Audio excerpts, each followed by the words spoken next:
Sesaat lagi pemirsa kita akan segera mengikuti konferensi pers yang dilakukan oleh BNPB Pusat, dalam hal ini juru bicara gugus tugas COVID-19 yaitu Ahmad Yuryanto yang akan menyampaikan update atau perkembangan terbaru mengenai kasus COVID-19 yang terjadi di Indonesia. Sesaat lagi kita akan pantau dan berikut informasi untuk Anda. Seperti yang kita ketahui pemirsa bahwa untuk kasus COVID-19 ini di Indonesia terus bertambah trennya.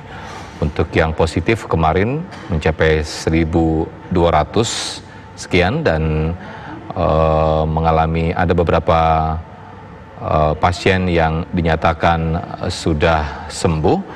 Dan pemerintah juga mengumumkan dalam satu hari kemarin ada tambahan 170 kasus baru positif corona, sehingga total pasien yang positif terinfeksi COVID-19 per tanggal 29 Maret 2020 menjadi 1.285 orang. Ini informasi yang terakhir diupdate oleh Badan Nasional Penanggulangan Bencana.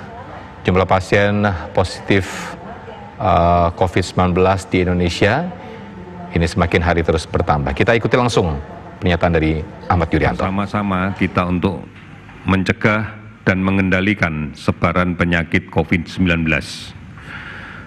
Kami perhatikan dari hari ke hari partisipasi pemerintah, masyarakat bersama-sama telah meningkat dengan pesat.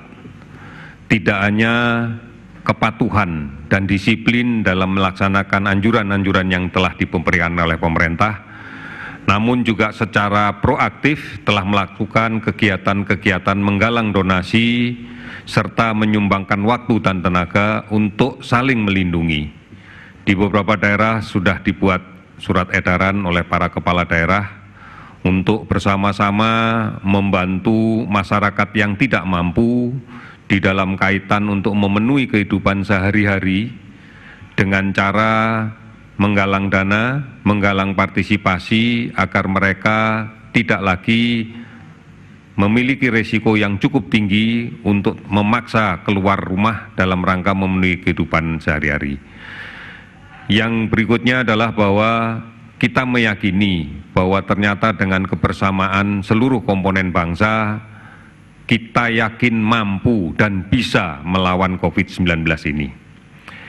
Kemudian yang kedua, saya laporkan beberapa hal terkait dengan kinerja penanganan COVID-19 ini, baik yang dilaksanakan oleh pusat maupun yang dilaksanakan oleh daerah.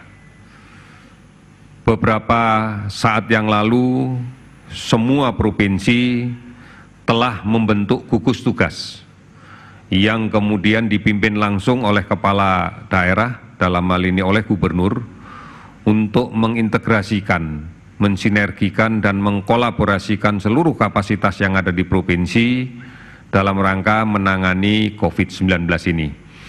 Ini upaya yang kemudian menunjukkan kinerja yang sungguh-sungguh dari kita semua dalam rangka untuk mencari kontak yang ada di luar yang masih positif, mencari penderita yang masih positif, kemudian meyakinkan masyarakat untuk memutuskannya dengan cara menjaga jarak di dalam komunikasi secara sosial antara satu dengan yang lainnya, baik di rumah maupun di luar rumah dalam rangka untuk memutus rantai penularan ini.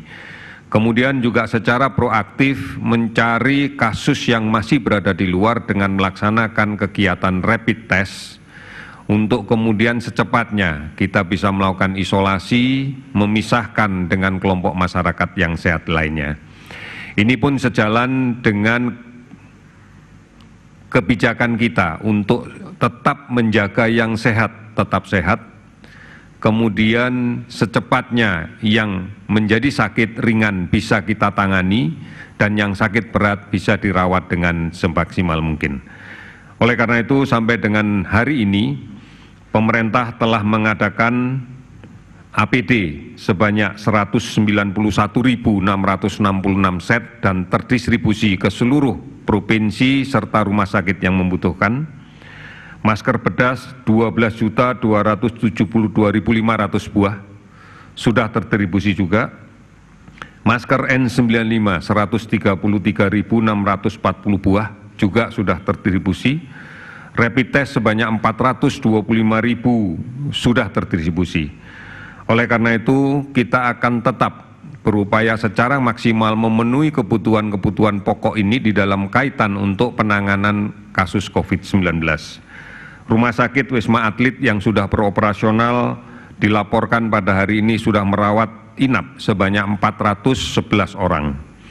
Dan rumah sakit rujukan nasional yang kemudian sudah kita siapkan telah bisa menambah sampai dengan saat ini ruang isolasi dengan tekanan negatif sebanyak 1.967 ruang. Ini upaya yang masih akan kita terus lakukan bersamaan dengan semakin bertambahnya kasus yang kita dapatkan.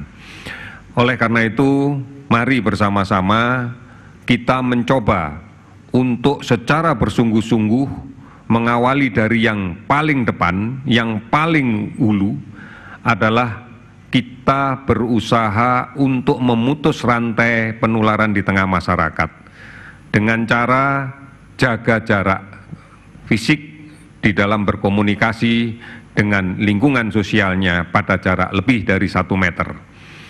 Hindari berkumpul, hindari kerumunan.